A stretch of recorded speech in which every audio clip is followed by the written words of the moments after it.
Hey, welcome out there in Edgeland to the second Edge podcast. We're here today with our colleagues, Mr. Fusco and Mr. J. I'm Jeff Levin. I am wearing the three-sport athlete that I'm in the company of high-level athletes and coaches. This refers to ping pong, pocket billiards, and Dorito eating. But we're here to host and have a conversation, and Bobby will introduce himself, and then Scott will tell you what today's topic's all about. Go ahead, Bobby. Hi, my name is Bobby J, and I am the hockey director for the East Coast Wizards in the Edge Sports Center, and I also coach the U16 boys prep team here, and I went to Merrimack College, played hockey there, and am currently a part-time scout for the Carolina Hurricanes as well. I'm Scott Fusco. I'm one of the owners of the Edge Sports Center and the Wizards, and sort of the manager of the facility. And I coach mostly U19 girls the last few years, but I've coached a lot of other teams, a lot of other age levels over my time here. And I have been a counselor for 30-something years. I was a teacher before that, worked with a lot of teams and athletes. And again, this podcast, we got some good responses from the first one. I heard Scott. And let me ask you to introduce today's topic, Scott. Yeah, so the topic today, we're going to focus on player development. We have tryouts coming up. Once the calendar turns, it seems like people get really focused on the next season before this season's even over. And so we want to talk a little bit about player development and some things to think about as you go through the tryout season and into next hockey season. And I think if we would have summarized the last one, we talked about outcome fever, kids all stressed out.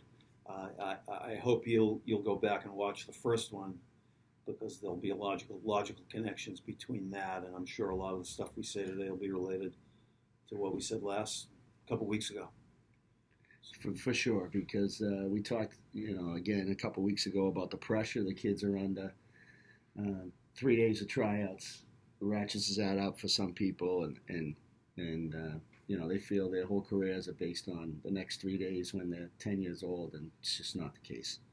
Yeah, and I think if you're a parent out there listening, you need to realize that I think the best way for parents, I found out, to think about the atmosphere in which kids are growing up and what you can do as a parent to help them grow in terms of their confidence and their connections with their friends and just learn about themselves.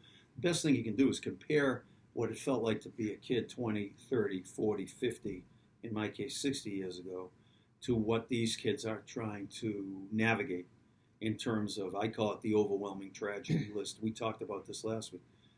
Phones, opiates, grown-up discord in Washington, people locally who can't get along, wear a mask, no, I'm not with, all that stuff. And the pressures, the phone in and of itself is a world unto itself, but compare your childhood to theirs, and tune in last week and you'll hear Coach Fusco say and acknowledge one of the most talented kids around. And you said, look, when I was 15, I said, I loved it. Geez, I guess I'm pretty good. So 15-year-olds out here don't have, the kids today, and again, please do this yourselves. Think about your childhood, what it felt like versus what these kids are dealing with. They don't have time to figure out who they are fundamentally. It's a psychologist's nightmare to watch all this pressure. And at home, and we'll get into this, you can do so much to alleviate that pressure. And I'm going to talk more, we all will, about ways to handle your sons and daughters as they grow up through hockey and through life.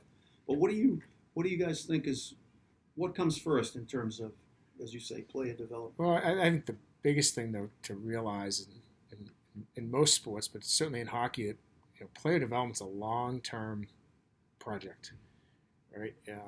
I think mostly because skating's such an important part of the game. It doesn't come naturally. You need to learn that before you can really learn all the other skills. And so you need to have sort of a two-pronged approach. Like, you obviously want to go through tryouts, make the team you want to make, and that's fine. That's sort of a short-term outcome. But really, you need to keep in mind, where do you want to be 2 years from now, 4 years from now, 6 years from now, and try to get on a path that brings you there. It really doesn't matter sort of what happens along the way. It matters what happens at the end. It's sort of like even in a game. There's lots of ups and downs in a game. The only thing that really matters is what the scoreboard says at the end of the game. So you got to sort of keep that in mind as you go through it. Yeah, and I agree. I just touched on it briefly in the introduction. And it's good for the kids to have a goal, want to achieve something. Oh, I played on, the B team this year. I want to make the A team. Or my friends are on this team. I want to try that to get with them. But the disappointment's fine too. That's part of growing up and having to deal with it and bounce back if you don't get placed where you want or sometimes think you deserve, or the parents do. But I can't say it enough. Even at 15, it's not going to end your career. It shouldn't define you. All the competition is close enough where you're going to develop if you have the right mindset and the parents have the right message to their child. Help them with the disappointment, but it's not a career ender. They're going to go play in a team with good players. They're going to play good competition, and they're going to have the opportunity to continue to develop and have fun and have a great experience. So I think that's a huge message that helps in all this as we move forward through tryouts and into kind of, you ascend along the path. Because Scott hit the nail on the head. Like, when you don't make that team at 10, I think that boy would rather make the varsity at 16, so that development from 10 till then is still critical for him, and they can have a lot of fun along the way. And you guys are both parents. One thing Scott said, think about where you want to be. The kid, right? Yeah. Not the mom, not the dad, not Uncle Fred. Yeah. It's dangerous, I guess, to let your kid figure stuff out, fall and get up, right? It feels scary. More so today than it did back in the day. But what's the important atmosphere to have in the house, to have in the vehicle on the way to the rink, to atmosphere before the game, before the practice, after the game, after the practice?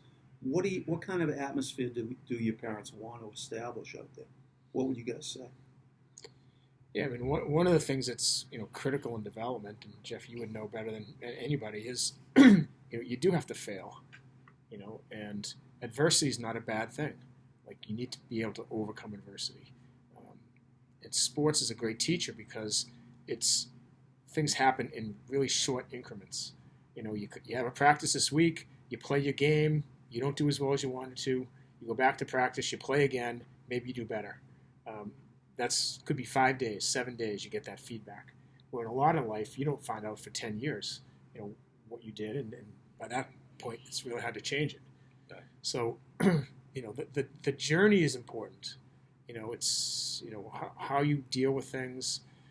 Obviously there's injuries, there's wins, there's losses, there's success, there's failures, and all of it's important. And do you? We talked last week. You see a lot of parents around the rink that are not enjoying the journey if it doesn't go well. Yeah. What advice do you have for parents to get off that cliff? You hear people screaming in rinks and berating their children, and I'll shut up after this. But I've asked, I don't know, hundreds of hockey players, how many kids in this room have been screamed at by their dad in a vehicle? Yeah. And it's always about 60%. Whether that's exaggerated, I don't know. But anyways, give some specific advice. How do you get off that outcome train? Well, I think, we're the adults, so we're emotional too, and we're passionate and competitive. So that ends up coming out, I believe, in the car or right along the glass or up in the stands when you don't see the success you want out of your child or the team. But the reality is, like, when they first learn to walk or they first learn to skate, the expectations are lower. You see him take his first step and then fall down. You're like, oh, she walked, look, that was her first step. You're not like, you should have took 2. You need to go faster. You got to bend your knees a little. You know what I'm saying? Yeah. So as hockey, I think when I do the development here to learn the skate program and learn to play, the parents are just filming the kid barely standing up, falling down, grabbing a stick, and they're smiling. And then you fast forward even a year or 2 and they're on a team and they lose the game and everybody looks like, the dog just died. And that's where I think that all is dictated and directed from the parents. The kid, they don't know better. They're just out there having fun, happy with their friends. They get over it in 2 seconds unless the parent's berating them on the ride home. And then, I think that's a problem.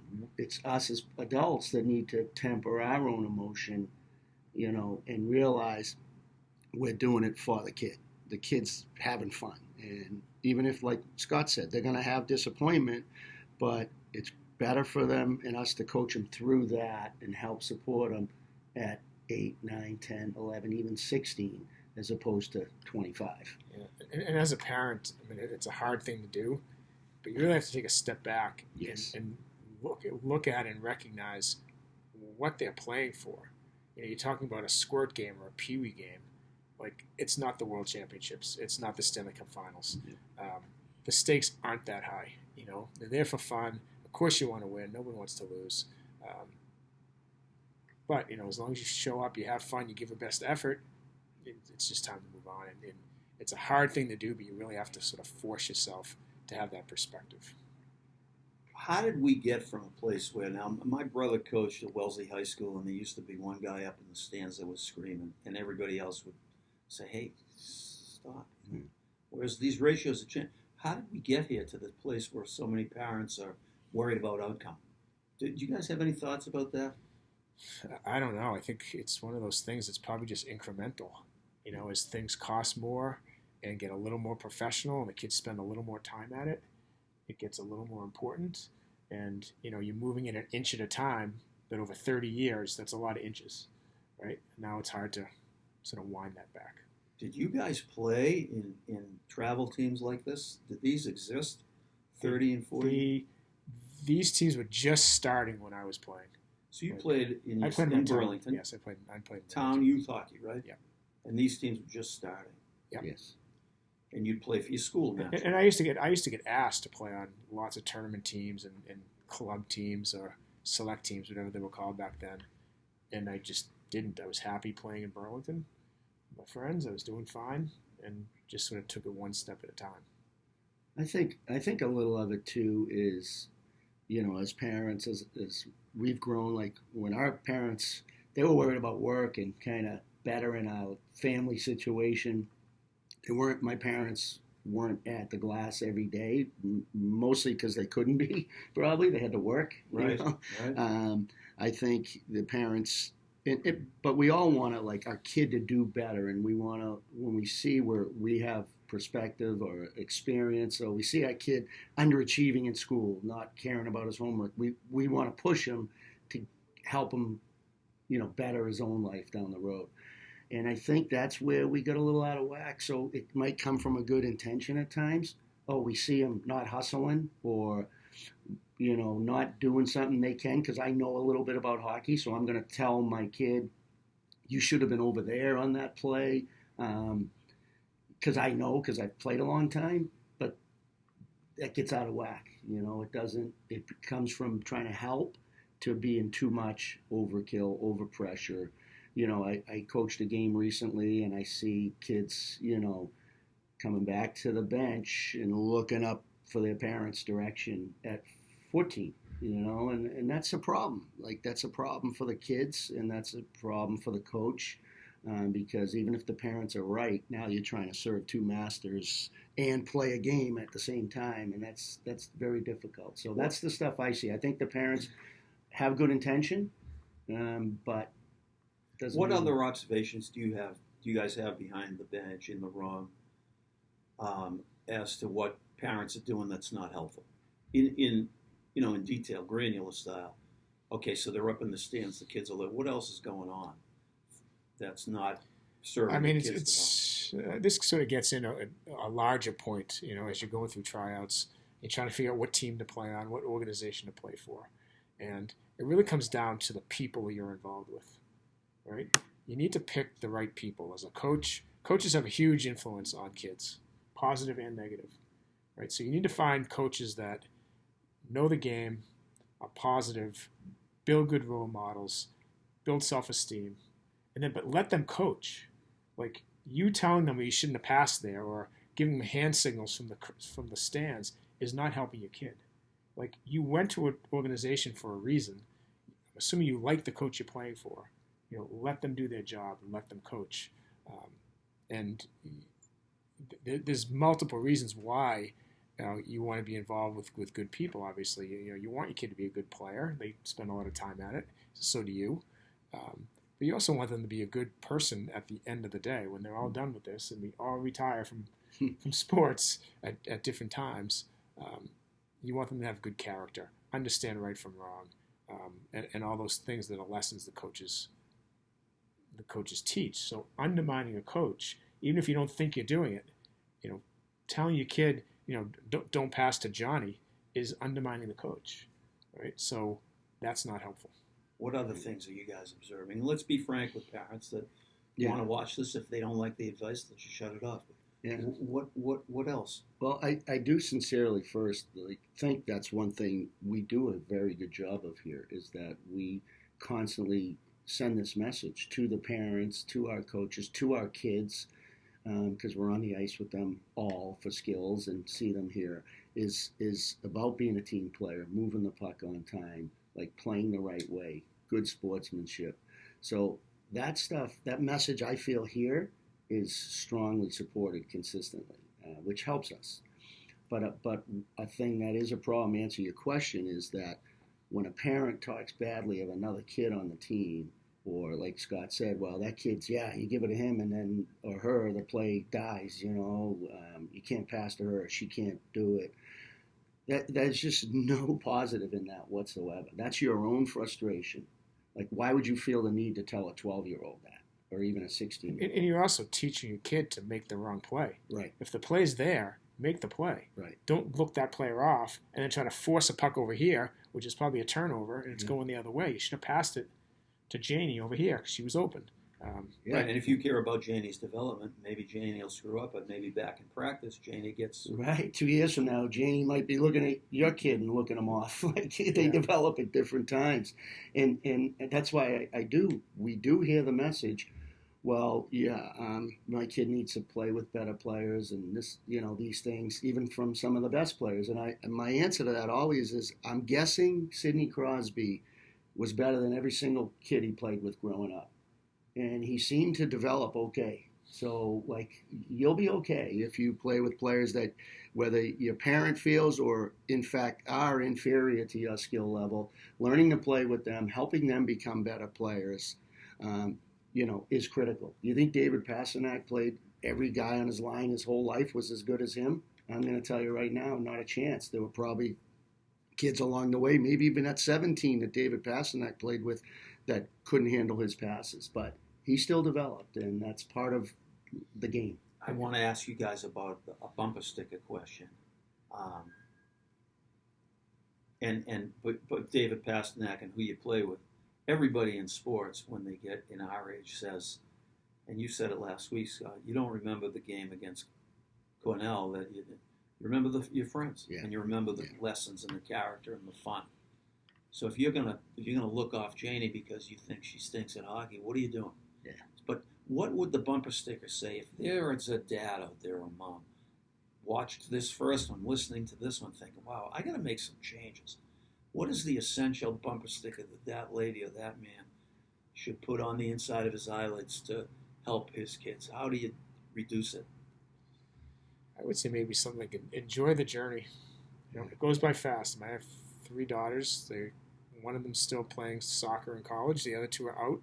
I can't believe by next December I have no more sports to watch. Yeah. It seemed like 5 minutes ago they were in Learn to Skate, and you can't get that time back. And it's an emotional thing. You can see. Yeah. And so you end up, I suppose, regretting the times you yelled and focused on results. You want to stay on the journey. Yeah. And I think one thing I've sort of learned when my kids got to the college level is it seems like more parents at that level do enjoy the games. One of them was Division I, one of them was Division III in hockey. And their careers were ending at the end of college. And just all the kids' careers are pretty much ending. And I think the parents did get a better perspective. They just sort of enjoyed the game, enjoyed watching. Of course, you want them to win, but the clock was sort of ticking. So it sort of becomes more about, taking the time to be with your kids versus, I can't believe they lost. They're going to win next week. They got to get to this game. They got to get drafted. They got to get here. They got to get there. So when you sort of see the finish line, I think perspective changes. It would be helpful if that perspective could change Early. far earlier.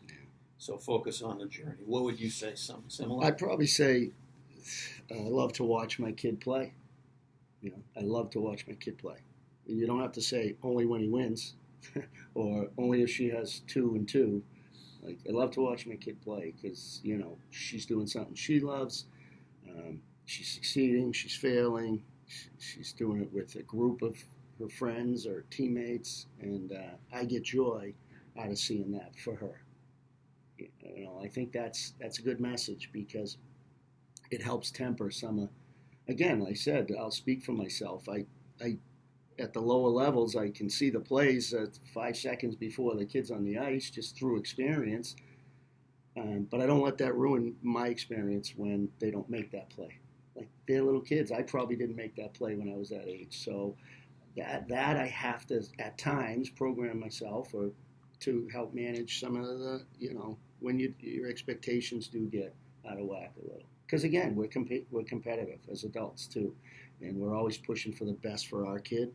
And sometimes that can, skew what we're all in for. Bill, you guys know Billy Riley, who coaches at the Groton School. Yep. He has 3 children. He's, for years, when they go out to go do something, he says, listen, there are 4 things. Go have fun, do your best, be a good person, and have fun. And I don't think these kids are having enough fun, to be honest with you. And that goes to parents. So I love it. Focus on the journey. Don't get tied around the axle of outcome. I think Scott, too, touched on it earlier. It might have slipped through, but, it controls a lot of it. We want to control everything. School, bad grade, we go to the teacher. Lost a game, we go to the coach. You're actually hopefully putting them in our program because you trust us to help with the hockey. We are professionals. We make mistakes like anyone, but we have the kids' best interest at heart, for sure. I mean, we're helping develop them in so many different assets. So select the people you want your kid around and what the philosophies of the program ultimately are. Winning's important. The kids are competitive. They want to win. We want them to have more success than failure. But surround them with good people, like Scott said, and I think that's a big part of that. Then you can let go of some of the control. You're not a hockey expert. If you are, call us. You can come coach, If not, let us do it. I mean, my kids play other sports. I let the coaches coach because I don't know field hockey. I don't know softball. Like the coaches that I entrust them to. So I support them and I let the coaches coach. And I think that's, something to remember. We do a really thorough job of trying to get the right coaches and doing our homework and making sure their philosophy aligns with us as a program. And hopefully the parents can trust in that and let go a little and just, be there to enjoy it and support. I think one of the factors that we talked about how this happened incrementally by inches. I think the world's just more stressful now than it was 5, 10, 20 years ago. Yeah. And the money that folks are spending, and people their nervous systems are more overwrought. Yeah. You know what I mean? And that's parents. We're here. We're not bashing parents. I mean, we are parents. We're parents of kids that played sports. We get caught up too. But there's pressure on us, all of us. We spend a lot of money for the kids to play. The kids have high expectations. We're frazzled at work. We're running 10 different places. There's obviously what's going on in the world. So the phones are taking a lot of our time. Yeah, parents are under a lot of pressure too, and that kind of probably leads into some of the short fuse when they walk in the rink, and should be a time to totally relax and enjoy that opportunity to share in that with your kid, and instead it's an outcome process. When folks see it, when you guys or other parents see some individual yelling at the glass or pounding or saying, oh my God, does anybody offer some feedback in the moment, or are people too afraid to say, hey, Tony, calm down? I mean, usually, we're behind the bench, so we're not really near the situation. But I think that's a tough one because, there's a lot of emotion there. Sometimes you're better off just letting Tony do it. Letting that go, or trying to diffuse the situation and then letting Tony cool off on his own. I was at But it is distracting to the kids. I actually have a story from a few weeks ago. We had a girls' tournament here. I was coaching, and something happened in one of our games, and the opposing coach was on the ref a lot, like swearing, yelling at the ref.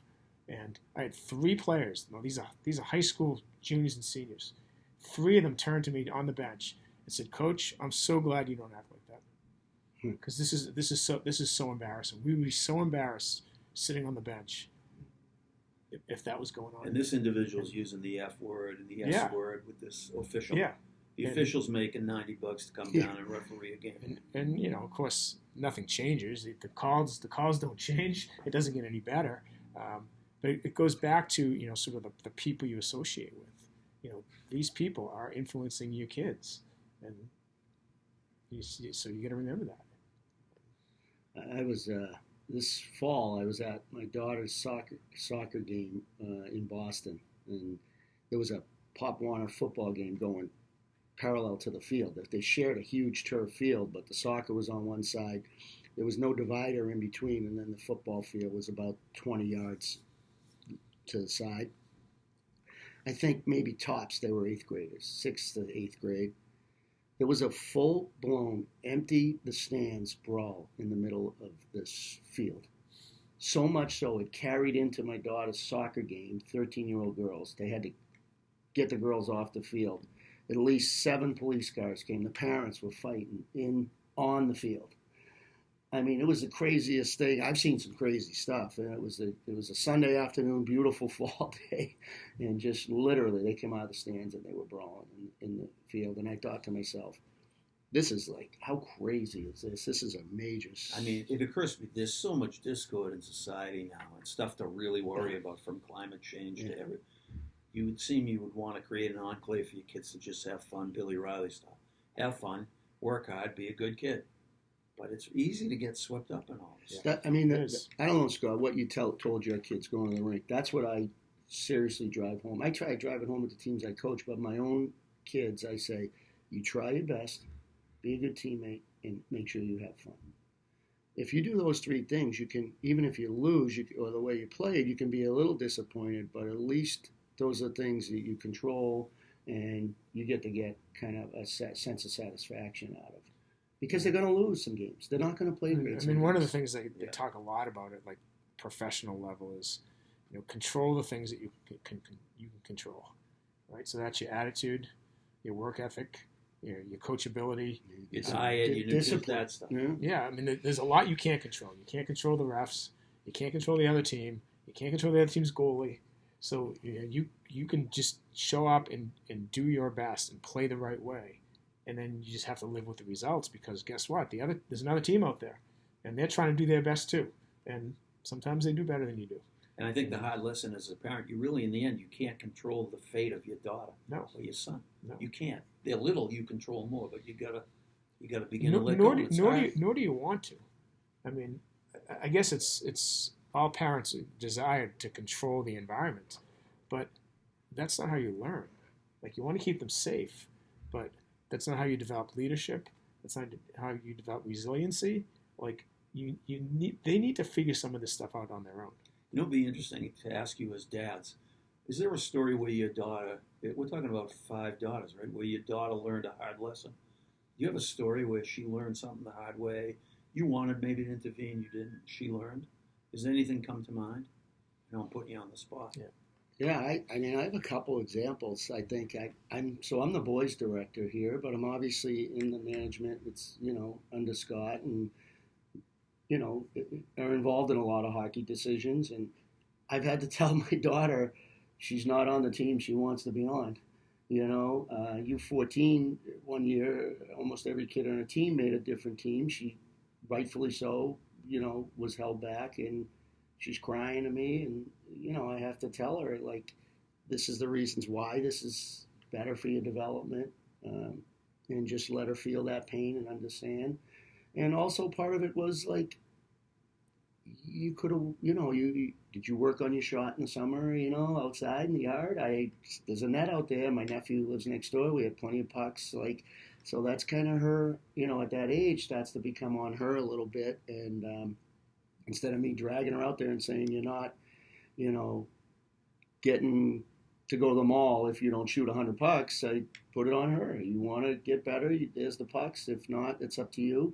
And then you don't make a team or something happens, like that's kind of. How did she take the lesson? How did she do with it? She can, honestly, this is unbelievable, but she did come to me, not then, probably a year or two later, and said, you know, I should have listened to you then. I wish I shot more, you know, which was great. You know, it's unfortunate at that time, but for her life, it's probably a positive thing all around.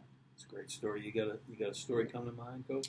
Yeah, I got one from just this past year. My youngest daughter plays soccer in college, and you know she went through a period where she wasn't playing as much as she thought she should have, or she thought she deserved, and they were sort of getting moved around in different positions, and she was very disappointed, sort of depressed about it. And I just asked her, so what are you going to do about it? Like, you have two choices. Like, we have three choices. Obviously, you work hard to get better, you quit, or you just enjoy it for what it is, right? And she came around and said, you know what? I love soccer. I love my teammates. Like, I want to play, but it's important to me to be there, whether I play 5 minutes or 45 minutes.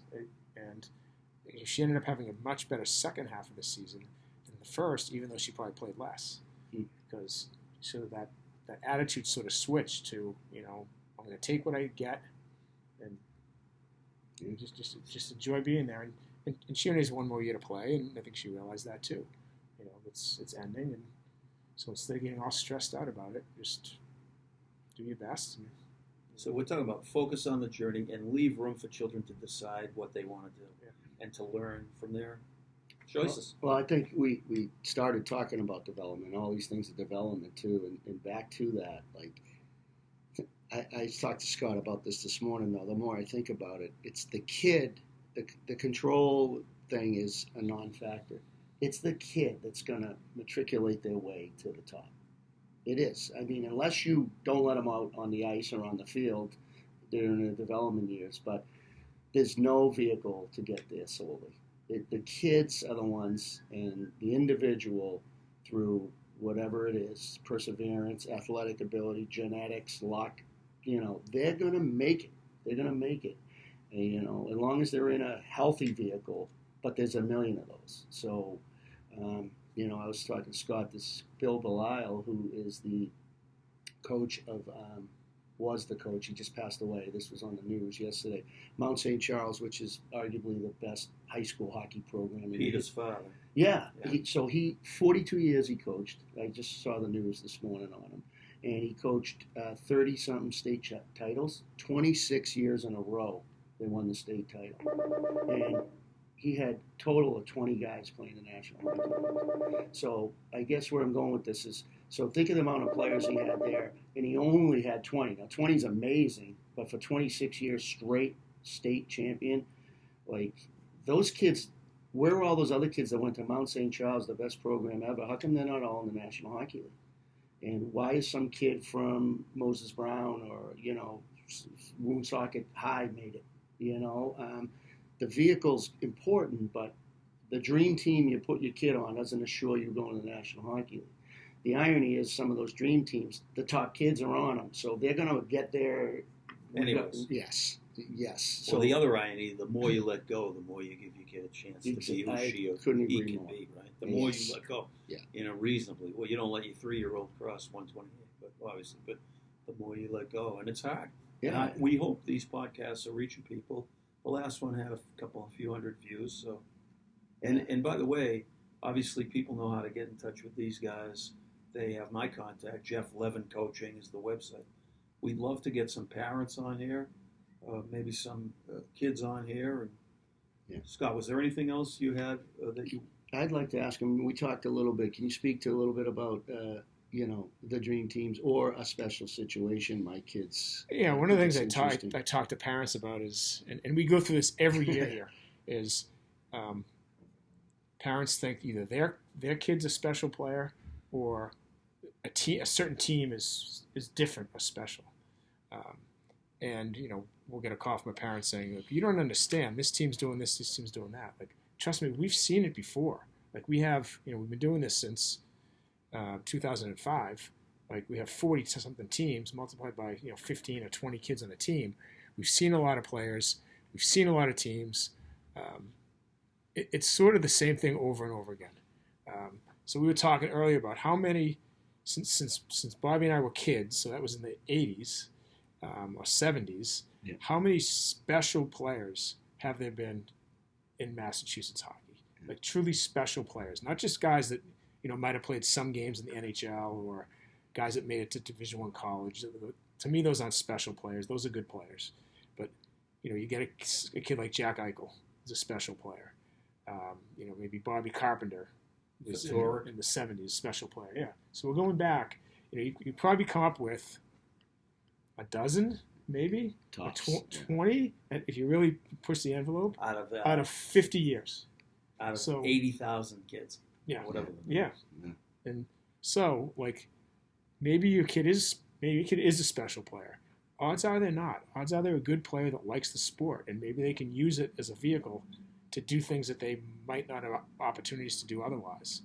But don't get focused on, trust me, if your kid's on the third line on a U14 boys team, they're probably not a special player. Like, and maybe, their career path is, they're playing high school, and maybe they'll play club in college, or maybe they'll do other things, but sort of slow down the roll a little bit. There's a scene in Dead Poets Society which most people have seen with Robin Williams when he's the teacher. And he's talking about what will your verse be. He's talking about what's his name, the poet that lived in Concord. I can't remember. Walt Whitman. Yeah. What will your verse be? Make room for your daughter or son to figure out who they are and what they want. Yeah. And they'll be a special person, like we're all special. They may not be a special hockey player, and accept that. And please call us for help too. As we keep doing these, I'm really enjoying the openness of the conversations. And I, as a counselor, I've seen, particularly the last 5, 10, 15, so many kids worried about pleasing their parents and worried about the outcome of everything they do. It's bad enough they have that phone in their pocket they look at every 3 minutes, but to have their parents' voice in the back of their head, I got to do this, I got to be great at this. It's really unhealthy. It's just unhealthy. Great. So, let's wind this down. Cue the music. Did you have anything you didn't mention, Scott, that you wanted to? I think maybe just one more thing as you're going through tryouts. You obviously have coaches and people you trust that know sports and know hockey. So, you need to lean on those people. Ask for their advice and follow their advice. You don't know how many times we have conversations with parents and we lay out a plan and we talk about their kid for a half an hour and we're all on the same page, and then they run into somebody at Starbucks and that plan's thrown out the window. Oh my God. And so I always say, don't listen to the guy at the glass. Like, he probably doesn't have the best interests of your kid in their heart. They're giving you advice for a particular reason, either to justify something they're doing with their kid, or they were maybe afraid that they better go here or they better play in 14 summer tournaments because other kids are doing it. Like, find people that you trust that do this for a living, that know your kid and know development, and get their advice, and then try your best to follow that path. Like, it's not easy, but there's a lot of things pulling you in different directions. But 9 times out of 10 or more, that's going to be the best route through. Great. I agree, 100%. All right. Thanks, gentlemen. All right. We'll see you next time. Thanks, Jeff. Thanks for watching, listening.